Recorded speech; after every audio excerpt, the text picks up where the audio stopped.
being spent, usually through existing organizational metrics.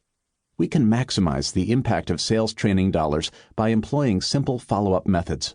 Follow-up is not training. It is, however, the missing link that makes training worthwhile. Substantial gains can be realized through human skills development, yet many organizations lack the courage to measure and quantify that return. Peter Drucker is a hero of ours. We invoke his decree.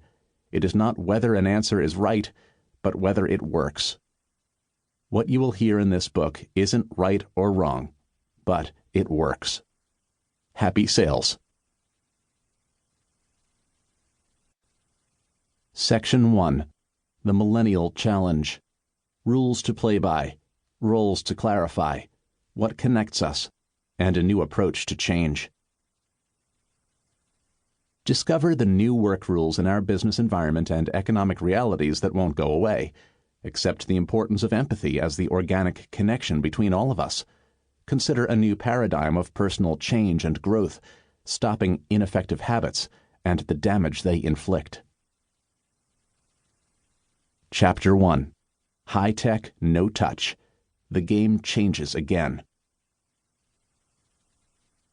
In 1987, Larry Wilson wrote his bestseller, Changing the Game, to let us know how the economy and our customers were experiencing unprecedented change, and how the game of selling needed to change to accommodate major shifts in decision-making, sales cycles, a proliferation of events out of our control, and the pervasive demand for more and better solutions and relationships. Sound familiar? Here we are over 20 years later, and the world is even more complicated, competitive, and complex. Well into the information age, we're again experiencing an accelerated pace of economic upheaval, with periods of calm few and far between. The selling context has changed. Customers are different, and buying is different. Selling will continue to be more difficult.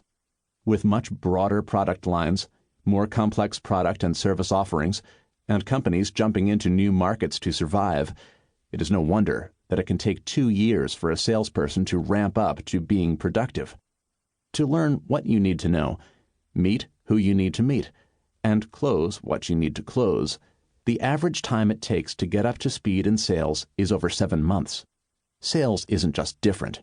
It's tougher than it has ever been. Couple this with the fact that we have experienced what some would say is the most pervasive economic decline in living memory, and it is obvious that the game has changed again. It's the economy, stupid. This is a phrase that was used heavily in American politics in 1992 as a way for the Clinton campaign to unseat George H.W. Bush. By the way, it was successful.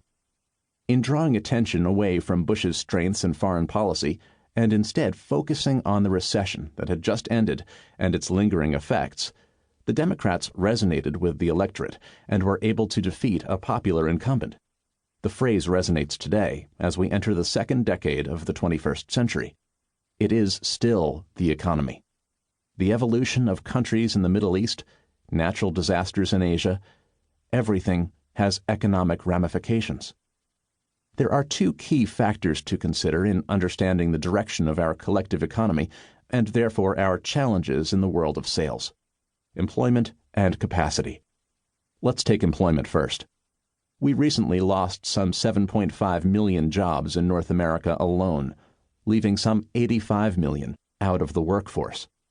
EU, European Union countries, have added some 23 million to the same ranks, and Asia and the Middle East have piled on tens of millions more. The totals you reach on any particular day depend on your source and the definitions used, but let's turn data into usable information. If you're not working, you're not spending. If you are afraid of losing your job, you are afraid of spending. Consumers and companies hunker down and hold back when uncertain of income. Unlike public sector strategies of spending as a way out, in private we get careful when money gets tight. How about the other half of the equation, capacity? This right-sizing of the job force is all about managing the balance of capacity and current demand, and if headlines are any indicator, we're not done yet. Companies and countries are still